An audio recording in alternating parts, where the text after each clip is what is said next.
Muy buenas tardes, sean bienvenidos como siempre a estos viernes, donde nuestro objetivo nunca deja de ser Málaga, porque siempre nos acercamos a Málaga desde diversos puntos de vista.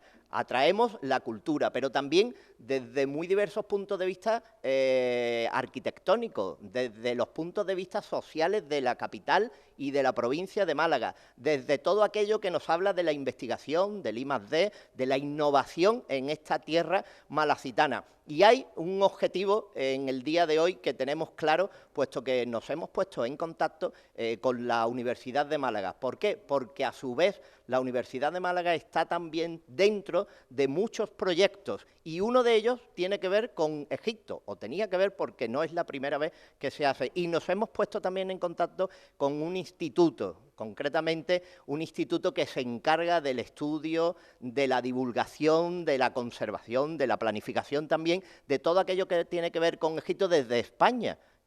No solo de Egipto viven los egipcios, sino que los españoles también estamos en Egipto. Y también está la Universidad de Málaga dentro de ese instituto que tiene que ver con todo aquello que de Egipto se realiza con estudios, con excavaciones, con formación. Y por eso hoy nos hemos venido a este entorno precisamente privilegiado, y si hablamos de arqueología, que la vamos a hablar y mucho, pues qué mejor que adentrarnos en la propia muralla malacitana, en la puerta del mar, en la puerta que da salida o entrada a Málaga desde esta muralla y desde este Vinci Hotel de Posada del Patio, para recrear todo aquello que tiene que ver, en este caso, con Egipto, porque quizás por esta muralla, por estas puertas y por esta puerta del mar llegaran elementos egipcios a la ciudad de Málaga. Lo que sí es verdad que desde la universidad, pero principalmente desde ese Instituto de Estudios Egipcios, vamos a adentrarnos y vamos a conocer mucho más en el día de hoy cuáles son los valores que fomentan, cuáles son los proyectos que llevan a cabo, los que han llevado y de qué estamos hablándoles, puesto que esa pica en Flandes que muchas veces se pone, este instituto la ha puesto en Egipto. Y ahora la Universidad de Málaga sapiencialmente también se adscribe a este instituto y por eso hoy nosotros nos vamos a ir hacia Egipto.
Y decíamos que nos íbamos a adentrar en un instituto, concretamente en el Instituto de Estudios del Antiguo Egipto, y concretamente con las dos personas que me acompañan en el día de hoy, puesto que aparte de ser miembros de este instituto, verdaderamente después la formación, el doctorado, el profesorado, la excavación y todo aquello que tiene que ver con ese instituto que promulga en España-Egipto, que defiende, respeta, valora y da a conocer que en España hay un valor egipcio que muchas veces lo tenemos desconocido. Por un lado, y empezamos por, como siempre es habitual y protocolariamente, por las señoras, en este caso, Marisa Calderón, y por el otro lado tenemos a don Francisco Martín, que vienen precisamente, son parte del instituto al que hacíamos alusión, que están en Málaga, y todo lo que había dicho en la presentación es lo que queríamos que nos hablara y que nos expandierais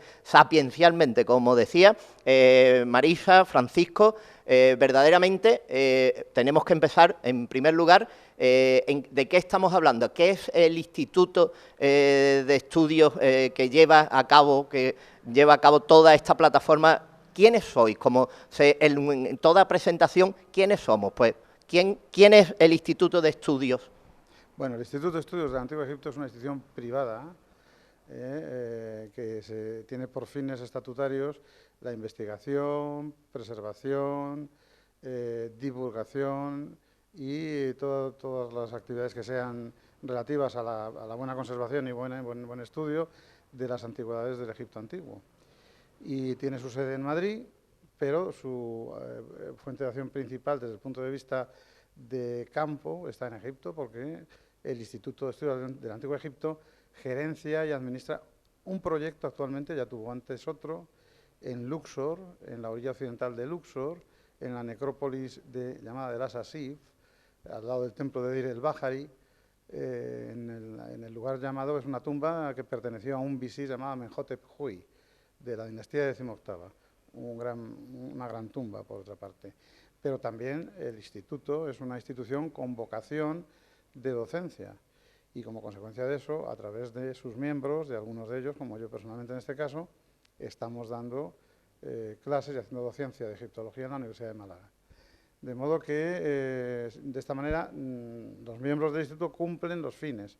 Se hacen cursos, se hacen exposiciones, se hacen conferencias, se hace docencia, se hace investigación de campo, se hacen publicaciones, en todo lo que sea concerniente y relativo a la historia del Egipto antiguo. Marisa, precisamente en el día de ayer pusisteis de manifiesto todo aquello que tiene que ver con el patronazgo, que necesariamente, al no ser un instituto con una serie económica, con unos paquetes económicos referidos, aunque son muchas instituciones y cultura a nivel nacional, incluso la marca España también siempre ha estado detrás de vosotros, pero os tenéis que dar a conocer y tenéis que recibir un patronazgo para la realización de todas estas campañas y de toda esta formación. Exactamente. Mira, nosotros tuvimos una cena de mecenazgo, a mí me gusta mucho la palabra mecenazgo, fue un gran éxito, fue ayer un gran éxito, y la verdad es que queríamos que la población civil se enterara de que forman parte también de la cultura, y que la cultura, les traemos la cultura de Egipto, aquí para que ellos sean partícipes de dicho instituto, ¿no?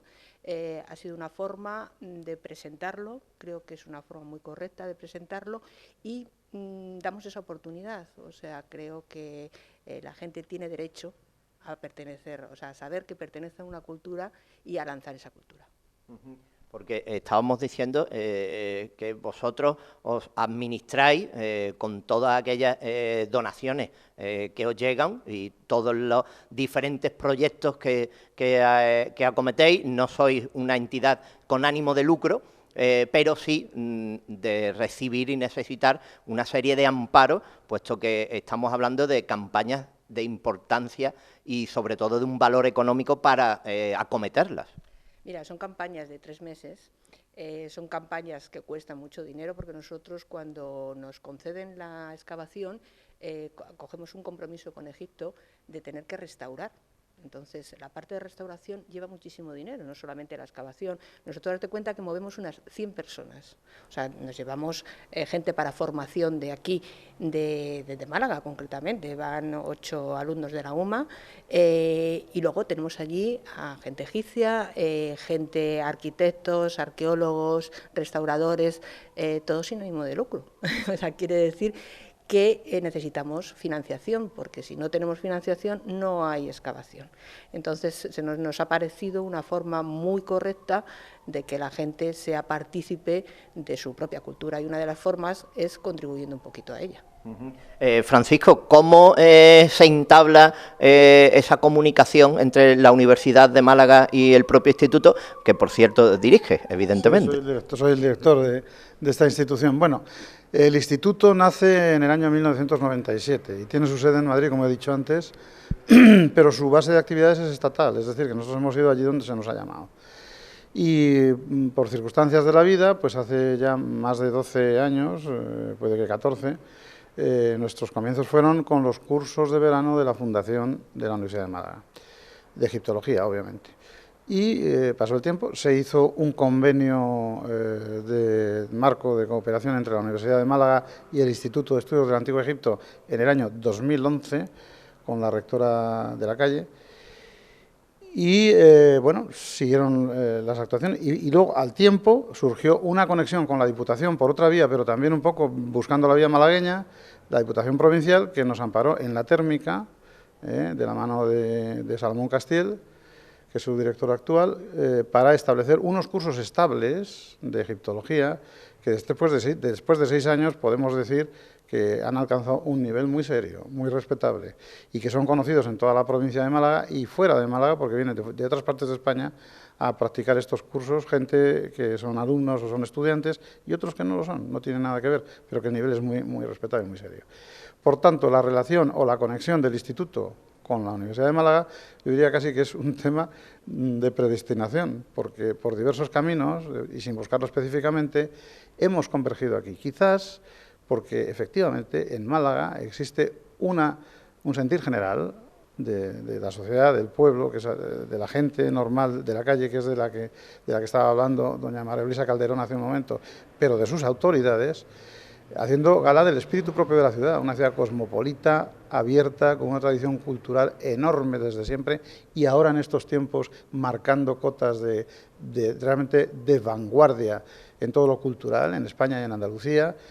Y quizás en este campo tan propicio ha caído esta semilla, ha florecido y hoy estamos realmente arraigados. Es decir, el instituto, trabajando en otros sitios de España, está muy vinculado con Málaga por muchos caminos y muchas actividades que convergen, eso sí, en la egiptología.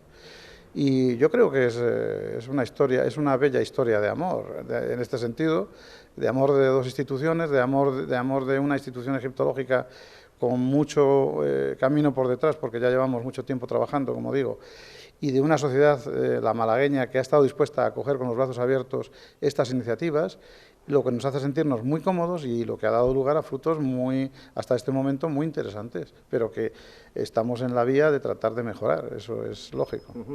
Francisco, más allá de los elementos de cooperación que en su momento hubo con la presa de Asuán, con los cambios de templos para su salvación, donde a nivel nacional podemos ver en Madrid ese reflejo, cuando hablamos de egiptología creemos y estamos en grandes equipos a nivel internacional, de grandes estudios a nivel internacional y sobre todo de una cooperación que reciben los egipcios y parece como muy acotado. Y por eso decíamos que el instituto en este caso puso en su momento, hace 20 años ya, una pica en Flandes, porque es un referente a nivel mundial en cuanto a egiptología se refiere. Bueno, efectivamente, instituciones serias en el mundo hay muchas, pero si las hay, una es la nuestra, sí que puedo decir eso.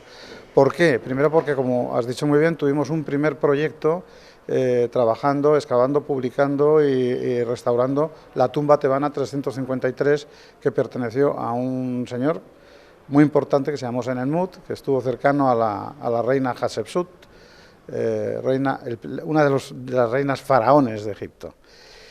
y que después continuó con su labor y su trabajo. En cuanto a esos grandes equipos internacionales de los que me hablas, que parece que desde lejos dan la sensación de que tienen un poderío enorme porque son multidisciplinares, porque despliegan y desarrollan técnicas muy sofisticadas, etcétera, etcétera, yo digo, el Instituto lo viene haciendo en la medida de sus posibilidades, puesto que en nuestro equipo, por ejemplo, multidisciplinar, se compone de egiptólogos, arqueólogos, arquitectos, antropólogos, restauradores, historiadores, es decir, un conjunto de gente muy profesional, muy preparada, pero como decía la señora Calderón hace un momento, vienen en un nivel de voluntariado cultural admirable, admirable por otra parte, que no merma sus actividades, sino que ponen lo mejor de ellos en lo que hay. Y en cuanto a los medios técnicos, pues el Instituto pone aquellos que se permiten a nivel de las autorizaciones de las autoridades de antigüedades y de las capacidades económicas con las que cuenta el Instituto campaña tras campaña para poder desarrollar las diferentes etapas de trabajo. Por tanto, todo, a todos los niveles, hace que se configure el Instituto de Estudios del Antiguo Egipto como una institución de las más serias y acreditadas internacionalmente. Además, el trabajo que los equipos nuestros arqueológicos están haciendo allí, he de decir que hoy están bajo la observación de la comunidad científica internacional, no solamente por cómo lo hacemos, sino porque el sitio donde nos encontramos es de una importancia en la historiografía egipcia destacadísima. Estamos escribiendo páginas en blanco de los libros de historia de Egipto, como fruto de nuestros hallazgos, de nuestras interpretaciones y de nuestras investigaciones. Y eso le concierne a un equipo español, que no solamente es español, he de decirlo, porque una de las vocaciones del Instituto y en el proyecto es incorporar también a profesionales del mundo latinoamericano, hispanoamericano, que hoy integran también nuestro equipo, de Argentina, de México, de Colombia. ¿Por qué? Porque también somos conscientes de un concepto que se llama la escuela.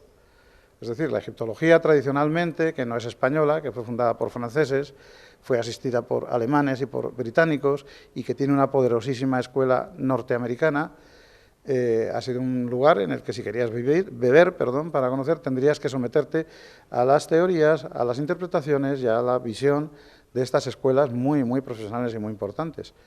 Hoy nosotros queremos crear una escuela española. ¿Por qué? Porque tenemos un idioma que es una herramienta tremenda. Y la publicación y la incorporación de todo el potencial humano, no que solamente tiene España, pero que tiene Sudamérica, nos haría, desde el punto de vista egiptológico, una vez desarrollado todo este asunto en condiciones, nos haría, sin discusión, una de las primeras instituciones del mundo. Pero ya no hablo del Instituto, hablo de todas otras misiones españolas que existen y están trabajando también actualmente en Egipto, que podrían beneficiarse de esta corriente que no podría tener más que apoyos y parabienes de mucha gente y de muchas sociedades en el mundo, ya digo, en España y fuera de España y en Hispanoamérica. En Estados Unidos también sabemos que se está hablando y se está introduciendo el español muy profundamente, ¿no? Y ahí estamos en un proceso de reivindicación también de lo culturalmente español o hispano. Por tanto, ¿qué quiere decir con todo esto? Que nosotros somos un poco el pivote o el elemento sobre el que podría bascular o proyectarse un ambiciosísimo programa científico y cultural en una disciplina que es muy importante para marcar la distancia entre países más avanzados y menos avanzados en el mundo. Hoy las élites siguen siendo de esta manera países que invierten, que apuestan por proyectos como este que tenemos nosotros. El porqué de estas aportaciones o de estas apuestas o de estos apoyos, cada país tiene sus horizontes, pero a mí se me ocurre uno muy sencillo.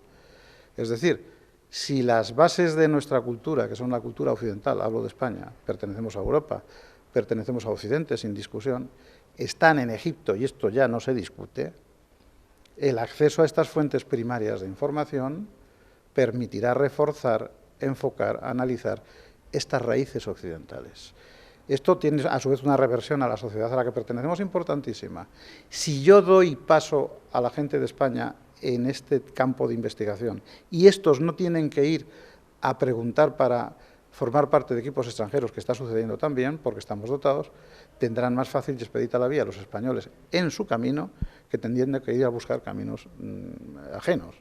En fin, hay una serie de ventajas y de cuestiones en el horizonte que creo que bastarían para entender el porqué de esta iniciativa, que no obedece a intereses de Torre de Marfil, de unos diletantes que les gusta el antiguo Egipto y que pretenden pasarlo muy bien con las momias, etc. No, no hay nada de esto. Hay una apuesta estratégica de largo alcance para revertir en la sociedad española, la malagueña en este caso, pero la española, y la comunidad cultural hispanoparlante. Con esto acabo de abrir unas puertas amplísimas, ¿verdad? Pero imaginemos que el proyecto actual termina, porque tendrá su tiempo, y que el instituto o un pool de instituciones españolas o hispanoparlantes pudiera ofrecer, con el apoyo institucional académico de Málaga y de quien fuera, a las autoridades egipcias, un proyecto mucho más amplio, porque en Egipto hay trabajo como no se puede imaginar para hacer.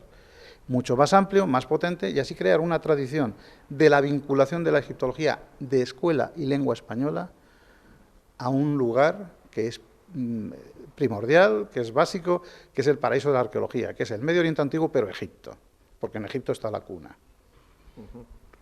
Marisa, hablaba Francisco, la amplitud que tenemos y el gran mercado que se nos abre en el momento en que incorporamos, porque ya lo teníamos, pero de vez en cuando hay que volver a incorporarlo, es el mercado iberoamericano, el mercado no hispano, que es muy diferente, que se confunden, pero todo lo iberoamericano se ha incorporado. Nosotros, si hablamos de Málaga, el Festival de Cine de Málaga incorporó Festival de Cine en español, con lo cual acaparaba todo ese mercado.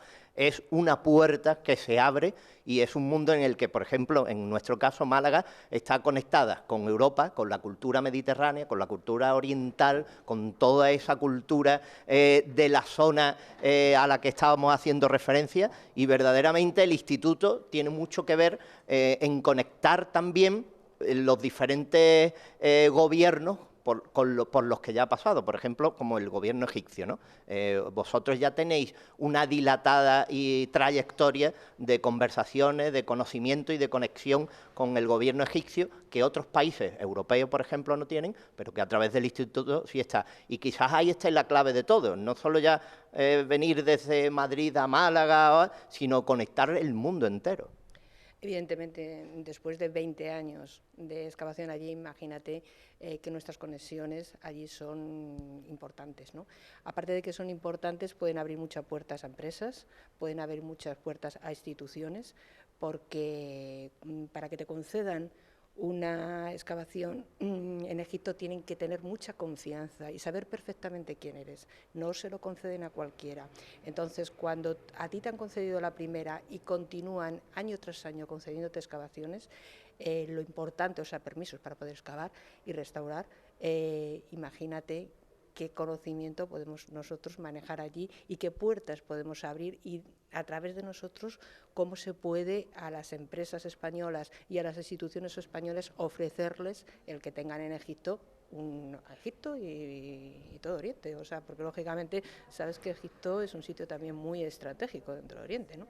Entonces es muy importante que nosotros hayamos abierto, yo creo que esa pequeña lanza, o sea, punta de lanza, ¿no?, para poder, o sea, somos pequeños pero muy insistentes y desde luego con la cabeza muy bien amueblada, creo, para poder hacer las cosas. O sea, nosotros después de 20 años de experiencia creo que ahora mismo hemos dado el paso hacia adelante en poder decir de que, oye, que estamos aquí, llevamos mucho tiempo, mucho recorrido, muchos estudios, mucha investigación, mucha publicación, que por cierto publicamos en español y en inglés, no solamente publicamos en inglés, en francés y en alemán, no, somos de los que publicamos también en español, porque como ha dicho Francisco, nuestra lengua creo que es una lengua con unas raíces impresionantes y que debemos de divulgarla, y tenemos la obligación, como españoles, como malagueños, de decir que aquí estamos.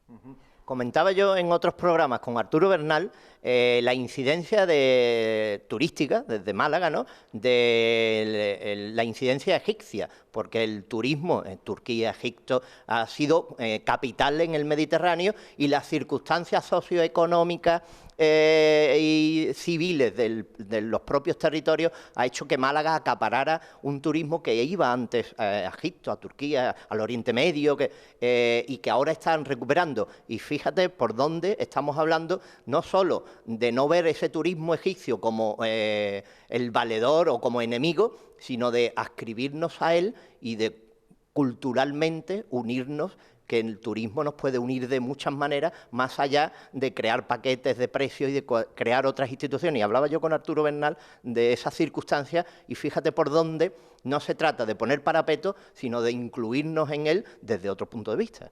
Evidentemente, o sea, nosotros desde Málaga, como ha comentado también Francisco y como hemos comentado, es una ciudad absolutamente cosmopolita, es una ciudad abierta, es una ciudad que tenemos un mercado muy amplio, ¿eh? Entonces, en vez de poner petos, en vez de poner vallas, lo que tenemos que hacer al revés es abrir caminos. Y lo que estamos haciendo es abriendo caminos. Y yo creo que uno de los caminos es la cultura. Entonces, a través de la cultura, imagínate qué abanico de posibilidades se puede abrir para turismo y para muchísimas más cosas. O sea, no al revés. O sea, nosotros podemos traer gente de allí para acá y de aquí para allá, pero incorporar las dos culturas, porque es que están incorporadas. O sea, es la cuna de civilizaciones. Entonces, como lo conceptuamos en todos los conceptos, cuna de civilizaciones, oye, pues es importante reivindicar, pero reivindicar también lo nuestro. Una reivindicación que pasa por esos proyectos y concretamente, ¿de qué estamos hablando? De este proyecto que es el segundo en una zona determinada y en una ubicación determinada. Bien, la ubicación, la he dicho antes al principio, la repito, es uno de los paraísos de la arqueología mundial, que es la necrópolis tebana. Es decir, hablar de esto implica hablar del cementerio que utilizaron los egipcios faraónicos en la capital de Tebas, la Tebas de las 100 puertas de Homero, una ciudad mítica, la ciudad del dios Amón, etcétera, durante un periodo que va, en nuestro caso, en la tumba que estamos trabajando, desde el 1360 aproximadamente antes de Cristo hasta el siglo IV aproximadamente después de Cristo. Quiere decir que tenemos un sector de privilegio para conocer toda la historia de Tebas, que quiere decir del Alto Egipto, que quiere decir de la civilización europea en sus consecuencias, de las bases y raíces de la civilización europea, de manera intocada, porque nadie había excavado allí. Bien, ese es el lugar donde nosotros, que lo pedimos a las autoridades egipcias y ellos lo aceptaron, y ya digo, desde el 2009 estamos todos los años trabajando allí, y además muy apoyados por las autoridades. Ese es el sitio donde desarrollamos el proyecto. ¿El proyecto qué es? El proyecto es un proyecto con facetas distintas.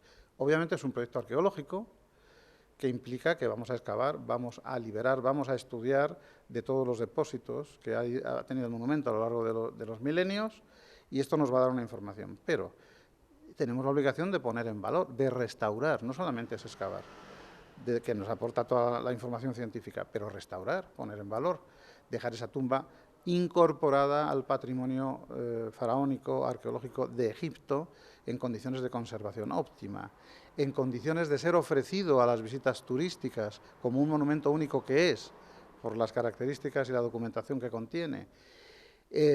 Por tanto, una cooperación a la preservación del patrimonio universal, cultural de la humanidad, focalizado en Egipto. Punto primero. Punto segundo. Al mismo tiempo es un proyecto que tiene toda la ambición, porque ya digo que es muy ambicioso en este sentido y tiene grandes expectativas, de incorporar su conocimiento, lo que de allí sacamos, al acervo cultural, científico, de conocimiento español y, por tanto, europeo, y, por tanto, occidental. Y hacer partícipes de esta elaboración, de esta extracción de ciencia, vamos a decir, y de corresponsabilidad en la preservación a la sociedad española, a través de, en este caso, estos chicos que vienen de la Universidad de Málaga y que estamos formando, de los cuales incluso algunos ya están haciendo doctorados.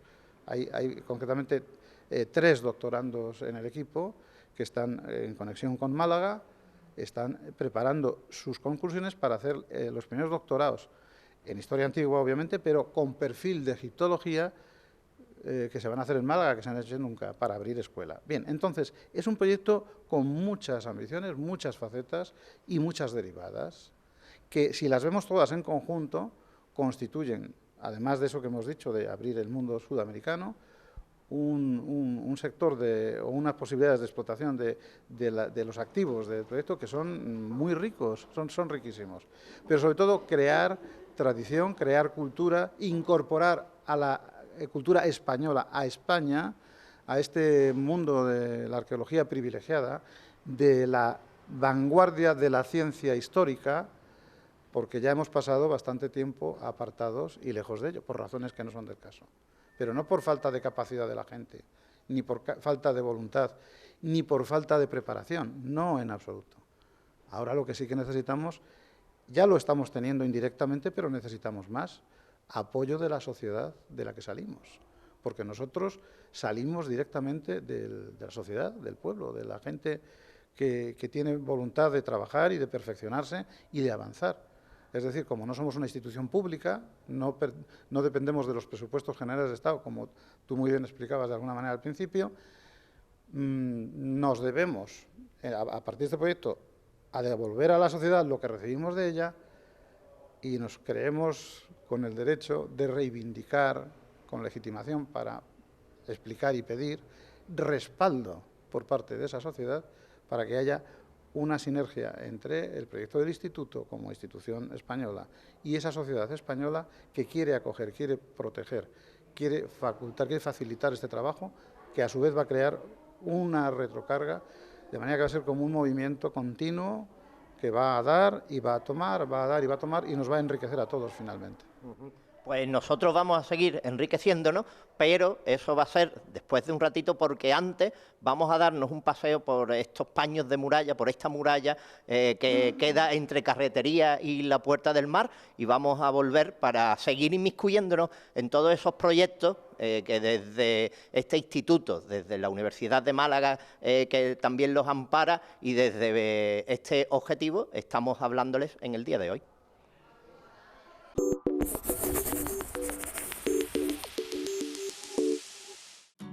En la comarca de Guadalteba, a 50 kilómetros de Málaga capital, nos espera Carratraca.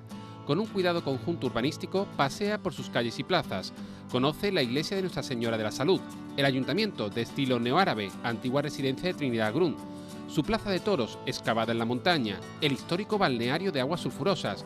Disfruta de la hospitalidad de su gente, sus fiestas y tradiciones, y déjate sorprender por su exquisita y tradicional gastronomía. Visita Carratraca, referente provincial de turismo de salud. A menos de una hora de Málaga capital, en la comarca de Guadalteba, nos espera Ardales, pueblo de gran encanto con sus casas blancas y con sus pintorescas calles y plazas, con históricos monumentos como la iglesia de Nuestra Señora de los Remedios, el Castillo de la Peña, el convento capuchino, el Castillo de Turón o el poblado rupestre de Bobastro. Visita su espectacular cueva y el centro de interpretación de la prehistoria. Disfruta de un excepcional paisaje y entorno natural. Sorpréndete con su rica y variada gastronomía en un amplio abanico de restaurantes y bares, y conoce su tradicional y exquisita repostería. Ardales, puerta del Caminito del Rey. No soy ningún héroe ni merecedor de que mi historia perviva en el tiempo.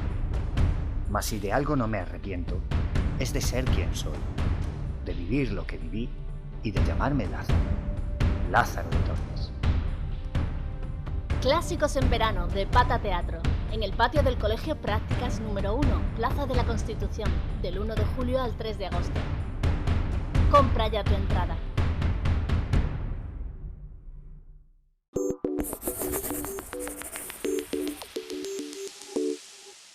Y volvemos, como decíamos y como hacemos siempre, volvemos desde estas murallas, como les anunciábamos antes, desde este Vinci, donde tiene patio y tiene posada, Málaga en este caso, y si hay posada y hay patio también hay amistad, porque en esos patios, en esos corrales de Málaga, corralones de Málaga, pues siempre se ha hecho amistad. Pues como en este entorno de la muralla malacitana siempre también ha habido amistad, nosotros tenemos un plan, que no es otra cosa que llevarles a todas aquellas personas que vengan atraídos por un amigo, pues todos los regalos que pueden obtener si se adscriben a ese plan amistad. Y el que tiene un amigo tiene un tesoro, y en este caso el que tiene un amigo también en PTV tiene un regalo. Llamando al 1650 pueden conectar con todos los operadores y operadoras que le atenderán gustosamente para explicarle cuál es y en qué consiste ese plan Amistad. Tráenos a un amigo, adscríbelo a un paquete de servicios de esta casa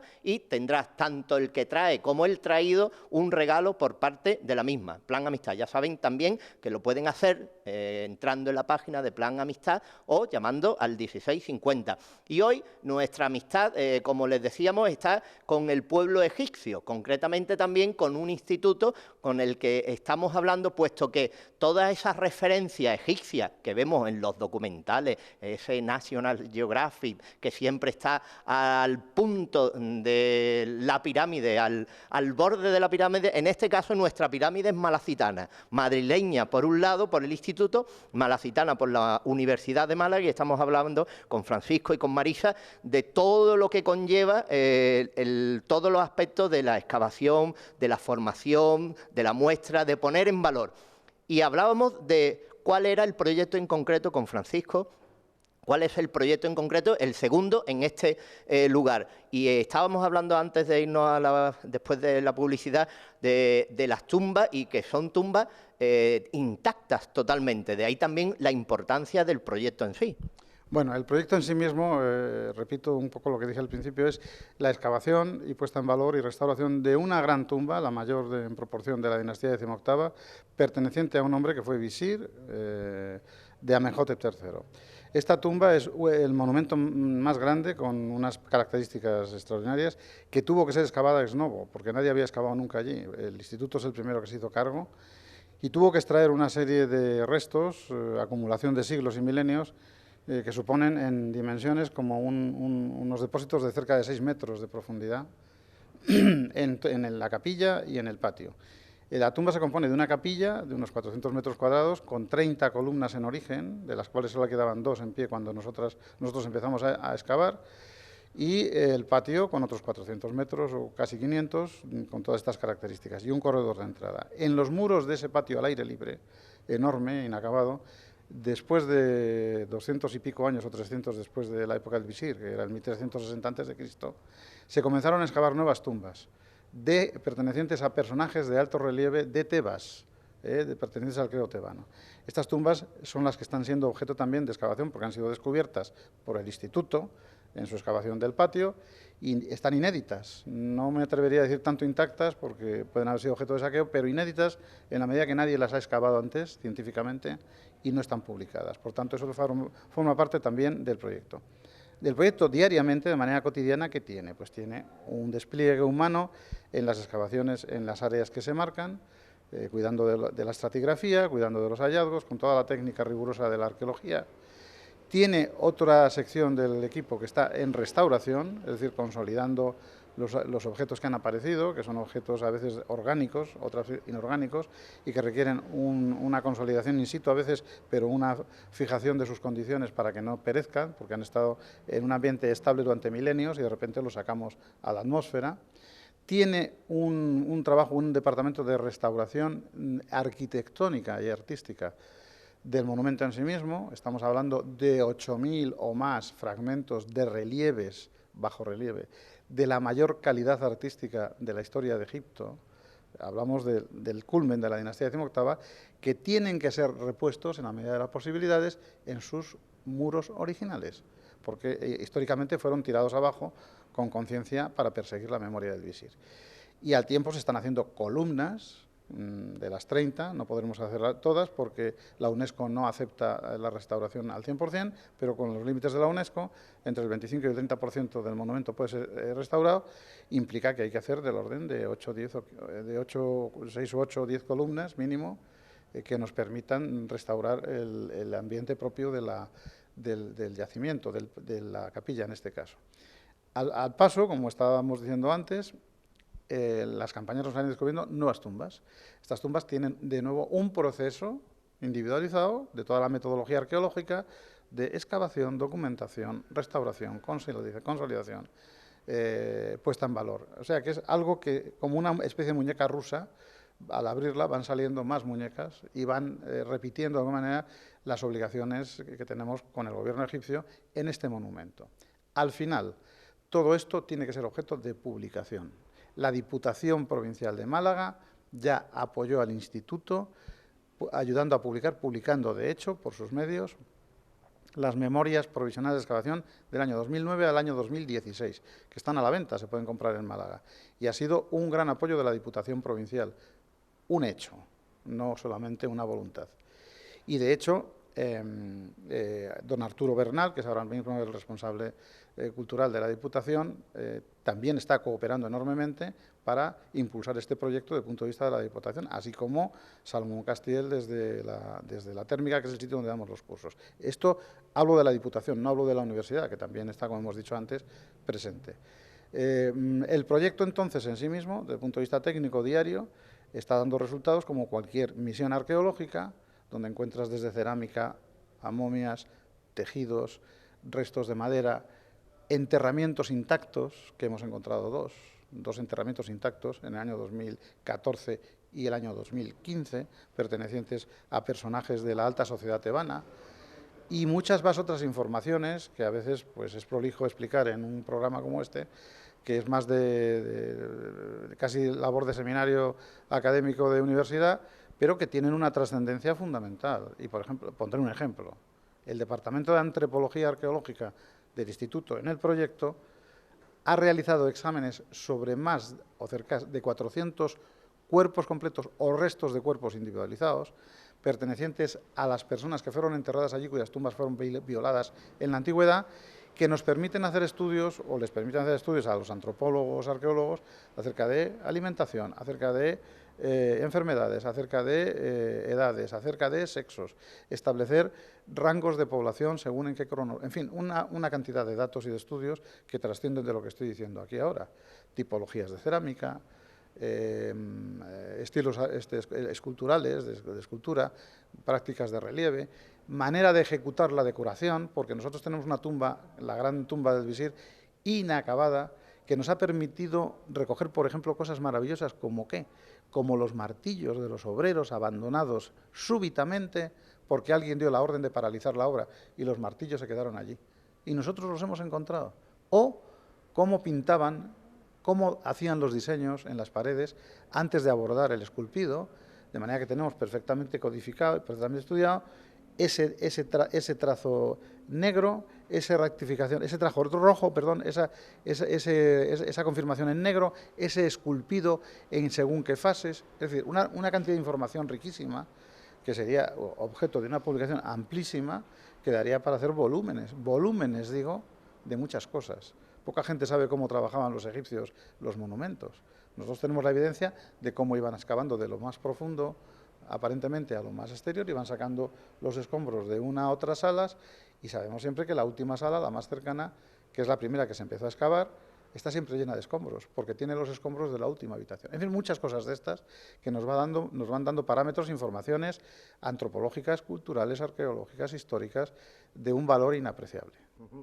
Marisa, ¿cuáles son los pasos ahora del instituto? Ya habéis tenido, como comentábamos anteriormente, esa cena de mecenazgo, esa puesta en escena de todo lo que estáis llevando a cabo. ¿Cuáles son los pasos? Y hablábamos desde hace 20 años. Pero ahora, ¿en qué os encontráis? Lo estamos hablando, pero ¿cuáles son los pasos siguientes que va a seguir dando el instituto y también con la universidad, claro?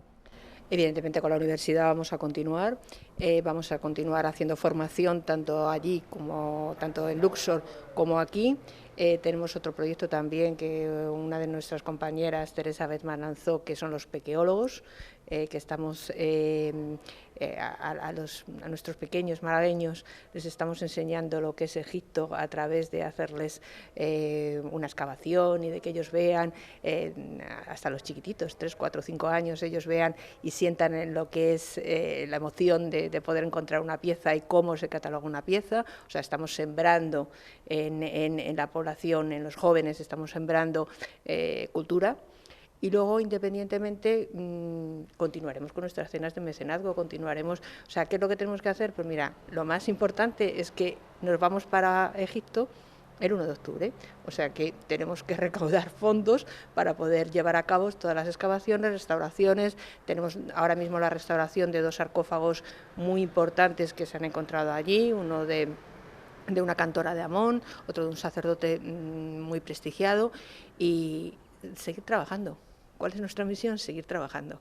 Y en ese trabajo, Francisco, el planning, el instituto es el que lo organiza, es decir, desde los estudios egipcios, desde el gobierno egipcio, os plantean la situación. Hay supongo yo que también tienen un tipo de vigilancia, ¿no? Durante las excavaciones, en el contorno, en el entorno, y hay un tipo, pero todo el planteamiento parte desde el instituto y todo el trabajo y la formación y el protocolo es parte del instituto. Sin duda, sin duda. La mecánica es, en el origen del proyecto, se hace un proyecto, se somete a las autoridades egipcias, el comité permanente se llama el Comité Permanente de Antigüedades del Ministerio de Antigüedades, lo ve, lo analiza, lo aprueba o lo desaprueba. Si lo aprueba, te dan la luz verde y tú año por año, el instituto año por año ha de ir proponiendo las obras que va a realizar. ¿Y cómo se acuerdan estas obras?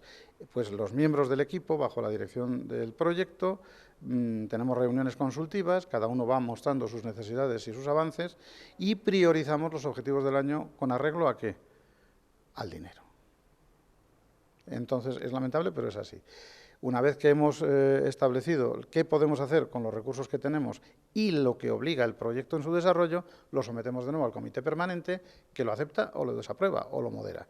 Y, por supuesto, todas las obras se hacen siempre bajo el control y vigilancia de inspectores designados por el Servicio de Antigüedades, el Ministerio de Antigüedades, o los departamentos de arquitectura o los de restauración, de manera que, efectivamente, sí, nuestra actividad siempre está, más que bajo control, yo digo, en cooperación con el Ministerio de Antigüedad a través de sus áreas, de sus divisiones de especialidad. Al final acaba siendo un trabajo conjunto hispano-egipcio, y efectivamente eso enriquece enormemente el tema. Y año tras año vamos haciendo eso, pero como decía doña María Luisa hace un momento, todo esto es magnífico y es impresionante, si queremos, pero desgraciadamente hace falta dinero. Claro, pero estamos hablando de unas cuestiones que normalmente, como decíamos anteriormente, vemos en los documentales y todo, pero hay datos tan importantes y tan apreciados o que empiezan a ser apreciados, como por ejemplo la paternidad de Tutankamón, que es el faraón más mediático y más conocido, más famoso, no solo ya por el descubrimiento de la tumba, sino con todo lo que ha conllevado, y la paternidad de Tutankamón que se ascribía hasta ahora a Akenatón, a Amenofis, se ascribía, y precisamente por estudios, hallazgos del instituto, pues esa ascripción es errónea y se ha investigado, y con hechos fidedignos se ha llegado al convencimiento de no ser así. Bueno, yo voy a pronunciar mi tesis con toda modestia, pero con todo rigor.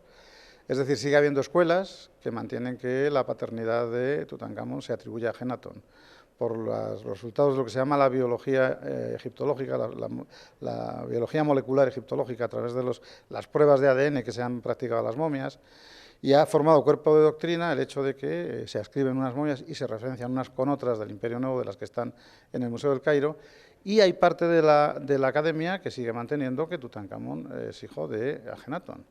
Nosotros, lo único que decimos es, a partir de nuestros descubrimientos y sobre todo de la conclusión sólida de que existió una coexistencia, si no una corregencia, cronológica entre Amenhotep III y su hijo Amenhotep IV por al menos 11 o 12 años, eso, conjugado con las pruebas arqueológicas existentes anteriores, no en este momento, sino en otros templos, en otros yacimientos que ya eran conocidas, nos permite proponer con solidez la hipótesis, que no es desdeñable, de que el padre pudiera haber sido Amenhotep III y que Akenatón, en este caso, no tiene por qué ser de manera indubitada el que se atribuya por definición el ser el padre de Tutankamón. Esto que parece que sea una pura discusión de revista de sociedad, de Lola o de tal, y que pasados los milenios podría no tener interés ninguno para la sociedad actual, no es tanto así. ¿Por qué? Pues porque la interpretación de la historia en función de estos datos, quién tomó las decisiones del monoteísmo, cómo se gestó este concepto del Dios único, quién pone en marcha esta revolución que todavía conmueve las sociedades actuales, porque estamos hablando del judaísmo, cristianismo, islamismo. es decir, atañía a miles de millones de personas. Bien, ¿esto cómo surge? ¿Cómo fue? Tutankamón, ¿qué papel desempeñó ahí? ¿Realmente era hijo de Ajenatón? Ajenatón tuvo posibilidad. En fin, este tipo de cosas atraen y tienen mucha garra y mucha constancia. Nosotros, desde nuestros conocimientos y nuestros datos, proponemos con todo respeto, con toda humildad, pero con toda solidez, la consideración de que la paternidad de Tutankamón puede ser perfectamente atribuida, al menos formalmente en la historia, a Amenhotep III. La intrahistoria siempre es intrahistoria. Quiero decir, si examinando las momias de las que disponemos nos encontramos que una anónima da más alelos, hablando un poco en puridad, ¿no?, que otra que parece que sea la de Amenhotep III, yo no voy a entrar a discutir las entretelas del Palacio Real. Solamente digo que las inscripciones me hablan de que Tutankamón se reivindica hijo de Amenhotep III, de que Amenhotep III desposó a una de sus hijas, la gran esposa real, Satamón, cuya momia parece haber sido identificada, entre las que se encontraron en la tumba de Amenhotep II, y que a través de todas estas pruebas, el ADN mitocondrial, que es indiscutible, que es de la madre, más los datos epigráficos testimoniales, fuentes primarias de las inscripciones, más nuestra prueba que supone un fixed point, o sea, un punto fijo cronológico que nos permite reestudiar todo el fin de la dinastía, hace verosímil proponer la paternidad de Amenhotep III para Tutankamón. No es una decisión tampoco tomada a la ligera. Y esto los científicos, los egiptólogos, los académicos deben al menos considerarlo. No es una cosa que sea nuestra, porque ya con anterioridad a nuestros descubrimientos, en los años 40, hubo algún egiptólogo que propuso, con buen criterio, basado en otras ideas, reconocer a Amenhotep III y Satamón, la esposa real Satamón, como padres biológicos de Tutankamón. Por tanto, tampoco estamos descubriendo el Mediterráneo, pero estas teorías completamente descartadas después deben ser de nuevo revisadas a la luz de nuestros descubrimientos. Nos vamos y yo me quedaría hablando porque es un tema que me apasiona, pero nos apasiona que Málaga, que en este caso la universidad, pueda llevar a cabo estudios, colaboraciones con el Instituto de Estudios del Antiguo Egipto, que se ubica, como decíamos, en Madrid, pero que ha tomado referencia en la Universidad de Málaga, en Diputación, como hemos visto, en la térmica, como también hemos señalado, y sobre todo en esta ciudad de Málaga. Y Málaga se proyecta, en este caso, de esta manera, iba a decir de alguna manera, no, de esta manera en concreta, y habrá muchos malagueños, junto con otros, que pongan esa pica de españoles en Egipto, como ya se hace desde hace 20 años a través del Instituto. Daros las gracias por estar hoy con nosotros, nuestro apoyo absoluto, y nos veremos porque nos reivindicaremos en otra postura y en otra forma y en otro momento, y haremos saber cuáles han sido los descubrimientos y hasta dónde hemos llegado los malagueños con ese grupo de españoles que desde el Instituto pues ponen, en este caso, no en Flandes, porque ya era nuestra, sino en Egipto, que será nuestro también. Bueno, muy bien, muchas gracias a vosotros y siempre a vuestra disposición. Muchísimas gracias y efectivamente quedamos con ese compromiso de volveros a traer cosas nuevas. Y nosotros quedamos con el compromiso de estar aquí todos los viernes, aunque ya saben que la programación veraniega cambiamos y unimos programación, pero siempre estaremos aquí porque ese no deja de ser nuestro objetivo, Málaga.